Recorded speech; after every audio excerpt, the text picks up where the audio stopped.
Nararamdaman mo ngayon lagi hinihingi ng pera, Joanna? Oo. Nararamdaman ko? Totoo ba? Hindi naman hindi hingian. Siyempre pag sinabing wala silang ganito, wala silang ganon, ibig sabihin, kailangan nila. Nararamdaman ko siguro, Hello! Kuya Raul na mataba. Kuya Belgium Para- na mapayat. Matanong kita, Ayoko para na- kayo naantok sa pag-drive. Pagka hindi ka antok, Magaya ka na sa akin ha. Siguro dahil tumataba ka na kasi kaya ganyan ka, atuking ka na, umataas naman ng blood sugar. Kuya Kailangan Belgium, pa-check up ka na. please. Huwag mo kong inisin. Gutom ako. Kailangan mo na siguro magpa-rejuvenation. Rejuvenation ba tawag doon?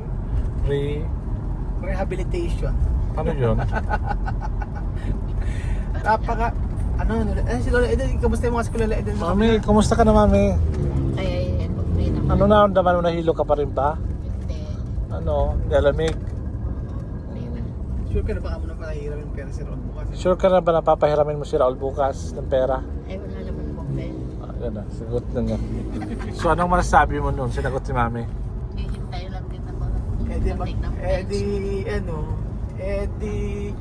Umasa pa kahit wala ka na.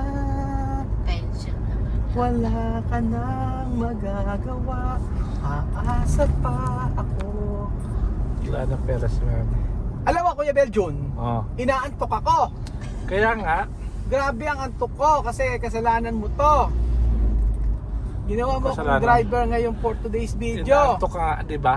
Ay, ngayon lang yan, parang di ka, kaya pa-drive ka, parang di ka antokin. Oo nga Yan, eh. kuya, Ano masasabi mo? Sabi nga para daw ako Ilong Rangers. Para No? daw yung sa news yung Ilong ko. Ayaw mo nun, Ano ang masasabi? artista ka na, Long Rangers ka pa. O, di ba? Kung may babaguhin ka sa mukha mo, ano ang ano ito lahat? Ang alin, ako? Kung may babaguhin ka sa mukha mo, Sa akin? lahat babaguhin sa mukha mo, ano ang titira mo? Titira mabugun sa mukha ko. Kung lahat mabugun sa mukha ng titira ko. Ano ang matitira sa mukha mo pag binago lahat? Siguro yung aking eyes. Ba't sabi natin dyan, yung uso mo daw? Eyes yung uso.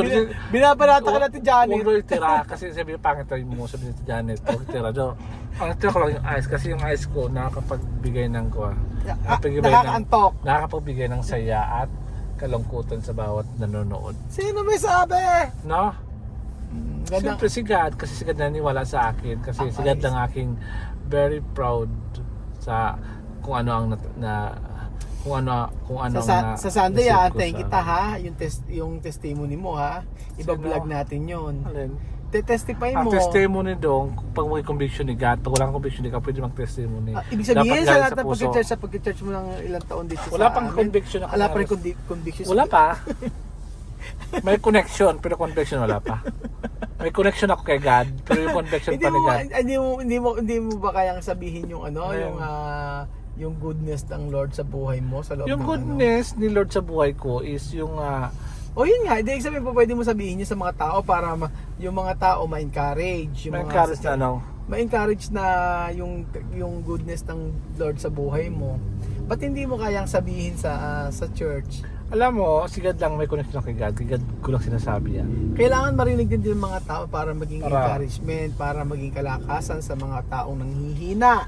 Marami ba tao nang hina ngayon sa kanilang spiritual life Oo, nila? akala mo lang wala pero meron. Oo, pero mayroon. Bago tayo meron ako konting a little bit, baguhin natin yung usapan natin natin. Ba't sa ka nakatitig? Dapat sa akin ka nakatitig? Pag-usapan natin ng Ba't sa harap ka nakatitig? Di ba kapag sa camera naka-focus natin? na yung self-trip na nyo, Ano ba yung ito? camera. Anong tanong-tanong na naman yan inaantok? Kasi tanong mo ko habang traffic. Di ba Oo, traffic? pag-usapan natin ngayon ng trending na katanungan tungkol kay Joanna. Ngayon ako, Trending. trending. Kasi di tayo makag-get over. Nakamove ka na ba? Ano ba? Kay Joanna sa nangyari?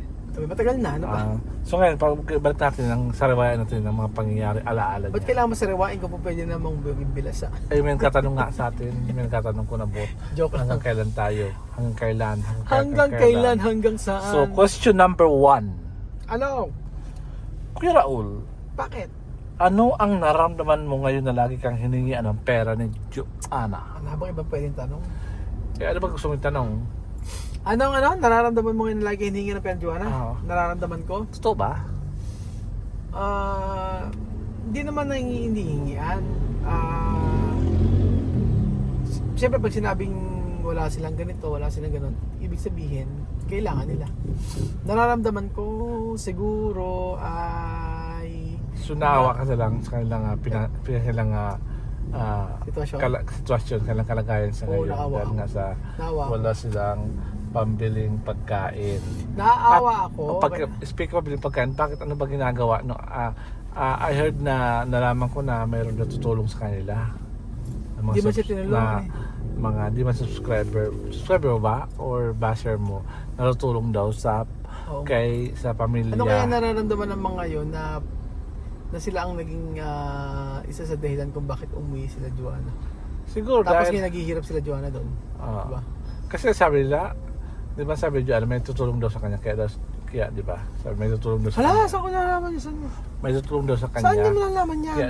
Kaya daw sila ay malakas ang loob nila umuwi sa Gabon. Ang tanong, may tumulong ba? Wala nga eh. Wala ko alam kasi di ko naman siya nakakausap. Wala Kaya akong tumulong. Yun nga nag-relay ako ng information galing sa iyo. Pero yun nga nakakalungkot, walang tumulong. Kasi ang balita ko, sabi niya may mga tutulong daw kay Joanna kapag ka-uwi ng Gabon. Pilit nilang pinauwi si Joanna. But ngayon, ni piso wala siyang natanggap. Yun ang malungkot doon. Pero sino may fault doon? Si Joanna may fault kasi doon. nga, kinuha nila na to, parang inatake nila yung kahinaan ng tao. Kahinaan kasi ng mga African yung pagka-pangakuan mo, tapos pagkayari, Wala rin. wala din. So feeling nila, siguro akala niya tutulungan siya kapag nandun na sa Pilipinas. Akala nila ikaw yung kawawa pag umalis si Joanna. Kaya Yun na nga. pinapala si Joanna. Ngayon sinong kawawa? Ikaw o si Joanna? Family ni Joanna. Yung kawawa. Kasi ako naman, okay naman din ako dito. Wala mas Sa Joanna sa Pilipinas, vlog kahit mo. na- Buhay ka pa naman. Kahit di naman ako mag-vlog, okay naman. Di ba? Kahit di naman tayo mag-vlog, wala naman din, okay lang din naman. Ang iniintindi nga lang natin yung sitwasyon nila eh. Nakakaawa kasi ano tawag doon? Nagpadala sila sa mga taong mali yung layunin. Kasi mabilis lang sila Isipin mga goal nila is para pauwi si Joanna sa tsaka si Wesley sabay. Pero hindi nila alam kung sino ang talo. Sino Yun ang nga. kawawa? Ako ba? Alaman nila yun nila. Siguro alam nila. Kala nila, pag nawala si Joanna, wala ka na mai-content. Tapos wala ka ng views. Yun ang gusto man, yun lang, di ba? Yun ang Hindi, gusto nila. oo nga, hindi nila alam na kahit di ako mag-vlog, kaya akong mag-work. Kaya akong magbuhay ng family ko. And then, aside from that, marami naman tayong pwedeng gawin para mabuhay. Unlike sila na hirap sila makapahanap ng trabaho doon. Yun yung hindi naiisip ng mga tao na akala pagka bumalik sila Joanna,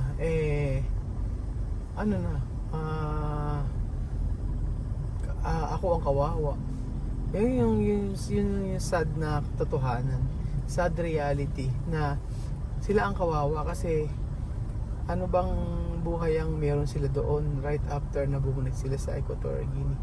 Wala silang babalikan doon na magandang buhay. So, ayun na nga. Napakaseryoso naman natin. So, ayun na doon mo, di ba, malungkot.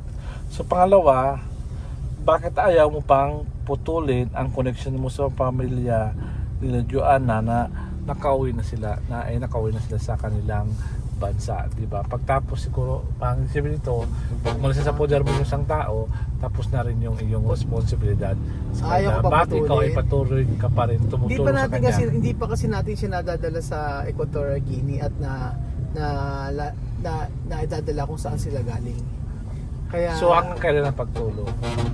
abay kapag ka nakarating na sa Equatorial Guinea, okay na, yun na yun, di ba? So, doon na matapos na pagtulong mo, tutulong ka pa rin? Magbibigay ako pero hindi lagi. Tutulong ako pero hindi obligasyon.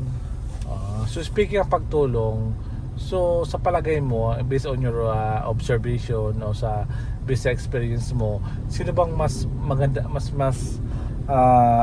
okay na tulungan o mas okay na tulungan mo? Si TM or si Joanna? Ano ang tanong? Ano ba yung mas okay na natulungan mo?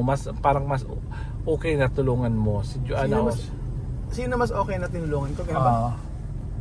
Si Joanna o si Chamame? Sino mas okay? Baka pwedeng yung mga bata na lang. Wala sa option. Yung mga bata, syempre. Dahil sa mga bata, kailangan naman tayo tumulong. Hindi naman dahil sa mga nanay. Yun ang totoo. Diba? Mga bata talaga ang reason kung bakit sila pumupunta sa Pilipinas. Kasi yung, so, hindi naman, yung mga nanay, ano na lang yan. Kumbaga, kasama na lang sila.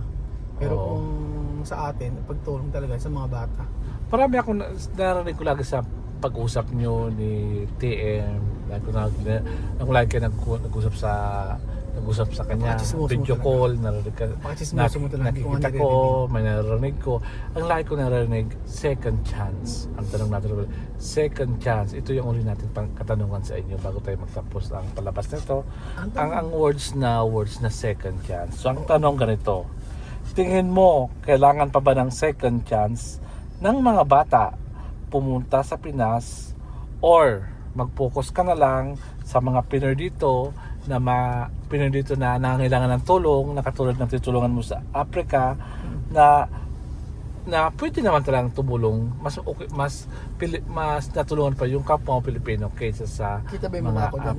Mga African. So Second chance? Second chance. I'm seeking a second chance. Di ba nga sabi ko naman dati pa sinasabi ko yun na Ipaliwanag mabuti pa sa ating mga nanonood.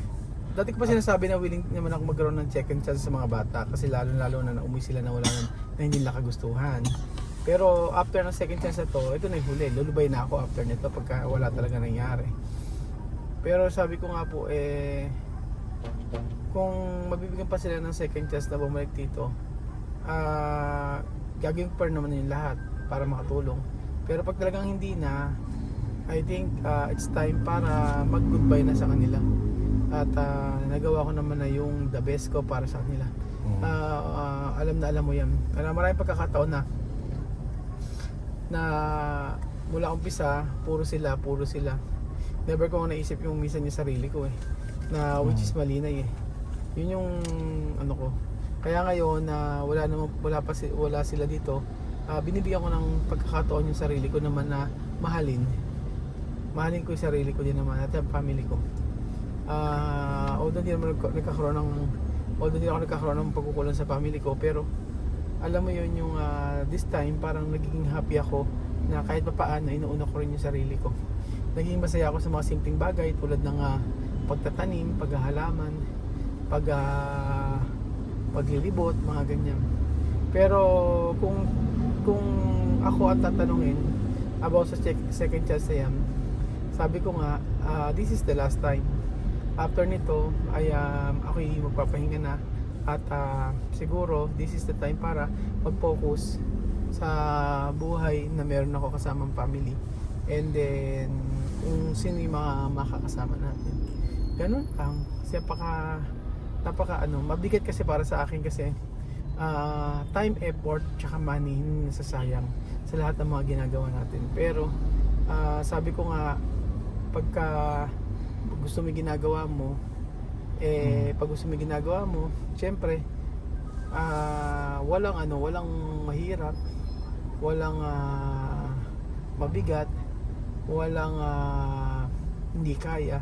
Lahat mangyayari at magiging posible ang lahat. So ako magpapaalam na muna at si Kuya Bedyo na ang daming tanong. Baka mamaya kung ano pa itanong nito, baka itanong pa niya sa akin ano yung kakainin ko mamayang gabi at hindi ko kayang sagutin at ayoko magsinungaling dahil kakain ako ng maraming gulay. Okay. So thank you so much po mga amigo at gusto ko lang po sa inyong iwan itong ano na to na sa lahat po nangyayari sa atin, lahat ng mga nangyayari sa akin sa buhay ko ay hindi katoksikan at na lahat na ikikinuwento ko sa inyo. Ito ay base sa buhay na meron ako kasama ang mga minamahal nating mga Afrikano. So lahat ng mga napapanood nyo ay ito ang katotohanan sa buhay namin na kung saan